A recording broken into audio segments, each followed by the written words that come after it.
All right, you guys, I'm here with Bill. We're at the entrance of the house, the main entrance of the house. And I don't know if you can see, I'm gonna point something out to you guys. It's an architectural feature. You find them a lot in buildings, old brick buildings. You see the S right up there. There's one there, one up there, and there's one right over there. And those are actually an early form of a tension bar that they would put in to hold the building back. And so the wood floor is going to be right there. So the floor joists are going to be right there. And that was their way of tying it back. Back in the old days, they would do brick up and they would put in some balloon framing. Sometimes they'd put pockets in that brick to put the rest of the joist, the ends of the joist. And so they would use these to stabilize the outside of the wall. And it looks like there's an old plaque up there, and unfortunately I cannot see what that says. Do you know what that says, Bill? I think it was put there by the DAR. Daughters of American Revolution. Yes. This is an old place, an old site, an old house. Now the columns here, you guys working on replacing the columns? Is that what you're doing? The bottoms of the columns rotted out. So a previous owner poured concrete around the bottom of the column. So we wanted to take get rid of the concrete and then put them back up. All right, let's go inside, check it out. Vision for Happy Retreat. I will take a photograph of this and post the photo at the end of the video, and you all can feel free to go there and pause the video and be able to read this. Bill said that this room is, they use it for their chamber music. Just small ensembles. Small ensembles. Now this here is Mount Vernon, a photograph of Mount Vernon, and this is because this was Charles's brother. Charles Washington's son managed Mount Vernon for George, and this was his wife. And the original painting is in Mount Vernon, and this is Francis Bassett Washington.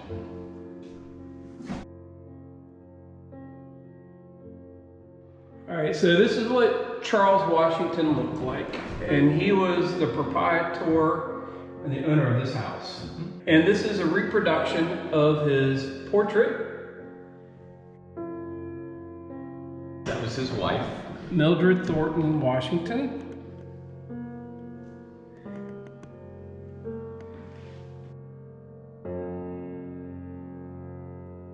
That's Happy Retreat. That's where we are now. That's when they had the old Victorian porch on the side. This was his home in Fredericksburg, Virginia. It's now a tavern.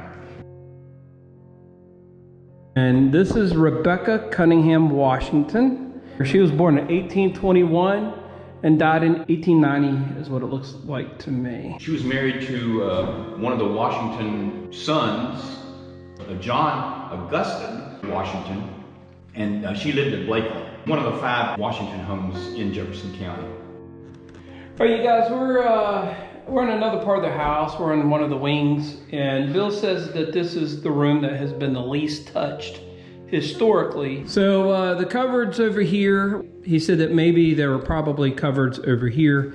This wing behind here has been added later. The trim around these windows, he said they had counted 24 coats of paint. And the very first coat of paint was the green, a green color that you said was the same as what they used over on Mount Vernon in one of their rooms, correct? It was an expensive paint, and it's the same color that they used in Mount Vernon in the small dining room.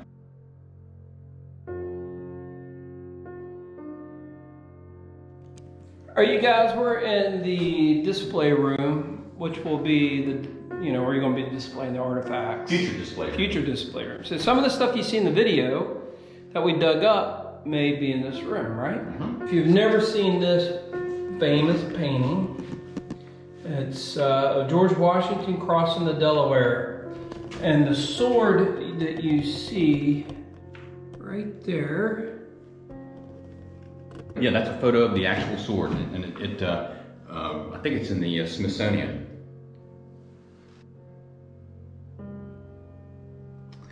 And Charles's son also ended up with Benjamin Franklin's cane. Franklin gave the cane to George, and George gave it to Charles's son, maybe while he was administering the Mount Vernon, while George was away in the Continental Congress and the Revolutionary War. Just to let you guys see, there actually is some architectural master planning that's been done for this place. Where we detected today was here where this parking lot is, right down here. So we detected this area today, and we have not hit any of this other part of the property here. None of this. But our focus was right here where this parking is going to be, trying to see if any artifacts that are in that area. And Bill also showed me, talked to me about the horizontal lines in this brick that you see here. This brick is, of course, the original brick. This used to be an exterior wall. And they would call this penciling, these horizontal lines right here. That's penciling. And it's real narrow, and they would paint that. And they would paint that to accentuate the horizontal nature and give it the contrast. The idea was English, but they did it during the colonial period here in the United States. These lock sets came from doors locally, you say from another Washington house. Yes. You say Harewood? Mm-hmm. Harewood. I'll let you guys see this. I'll take some photographs. I'll post those photographs. And notice some old keys over here. Mm-hmm. Well, look at that. Look at that style. Unfortunately, they don't fit any of the locks that we have. How do you like this one?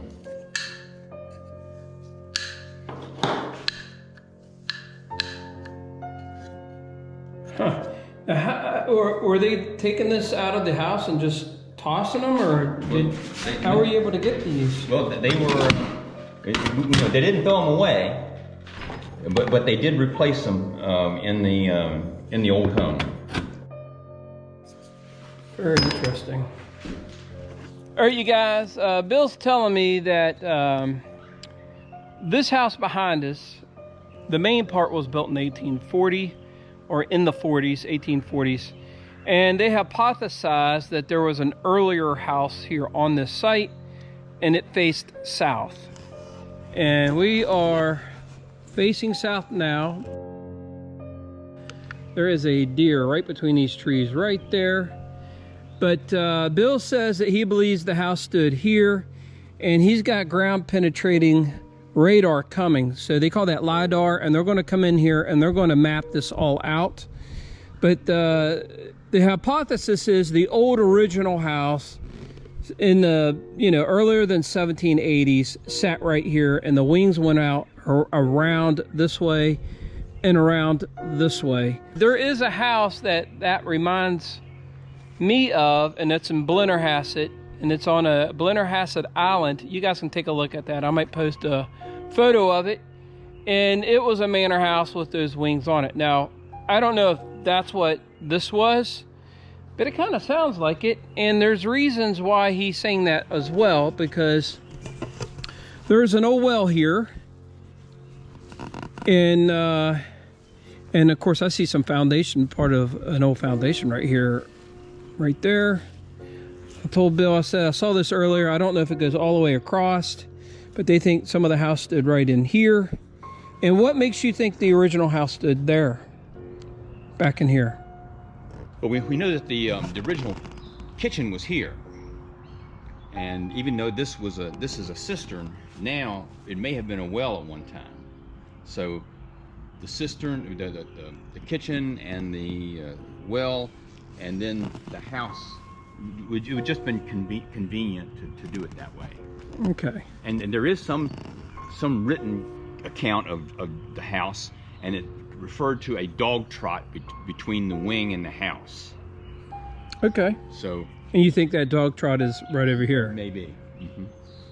And now this over here, this is really cool, and it looks like two different styles here. Well, that's because the meat house on the left was built in the 1780s, and the stone summer kitchen was built during the 1840s. And there is a plaque here, right there. And I'll show you the inside of the kitchen. All right.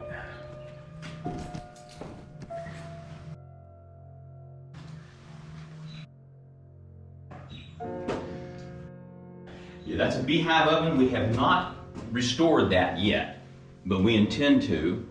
And the cook would have put coals into the oven from the fire, and then after the oven heated up, they would rake the coals out and put in the bread or the pies or whatever they were baking. While the coals were in there, there's a smoke shelf that came out the top and then goes back up into the big chimney. There are these, what he calls them, trammels. And this trammel here is a trammel that Bill has restored. And they found one of these. Found two of them, actually. Found two of them out here on the outside of the house here, correct? Correct. And this one is an 1800s trammel. Correct. So it's a more modern style. And if you would, Bill, demonstrate to my fans, like you showed me, what these do.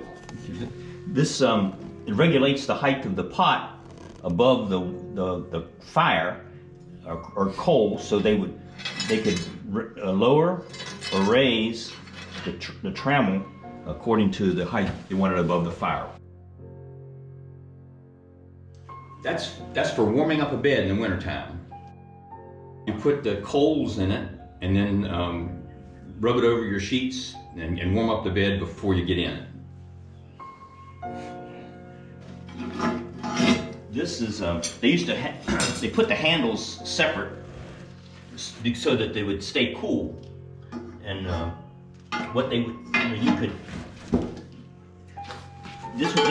this served as a lid for the skillet, and you could turn it over and use it as a griddle in the fire. But they had a double duty on this one.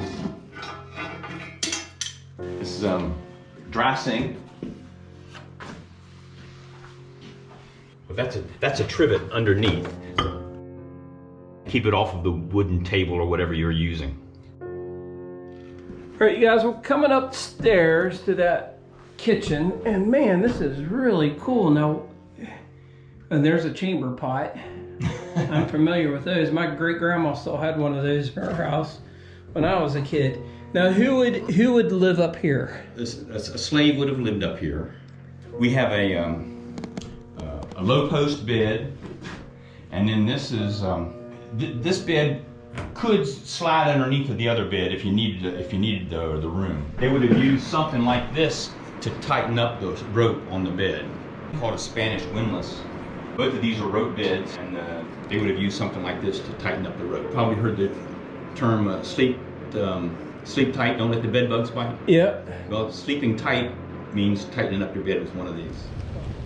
All right, you guys, I don't know if you can see, it's kind of far, it looks far away in the video, but to us standing here, it's just right there.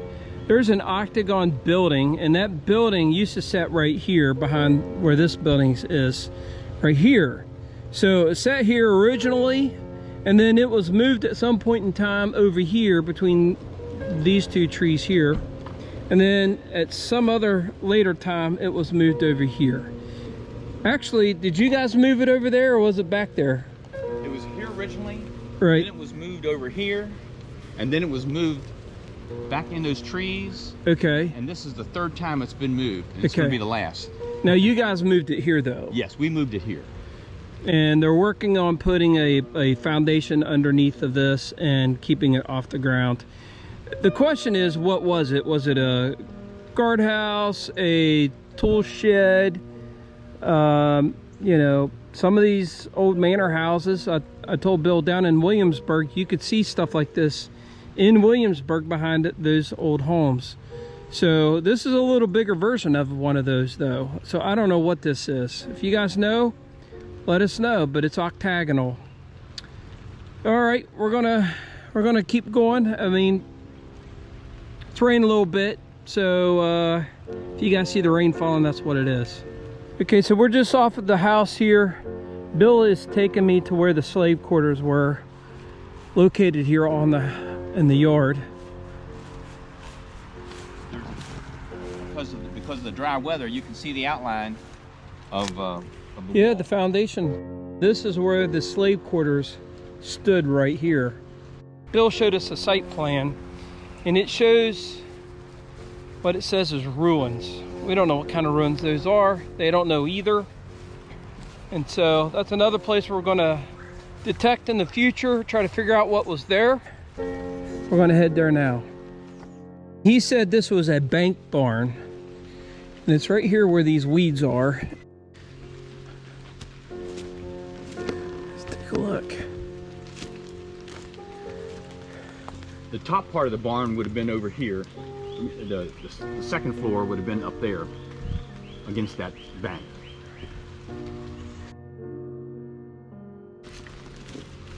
And according to that Alfred Road drawing, yep, this road went up to the house.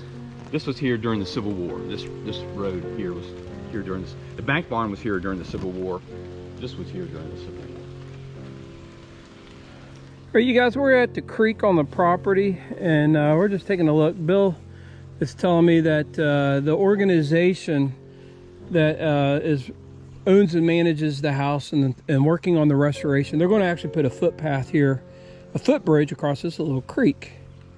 100 yards over there is Charles and Martha's grave.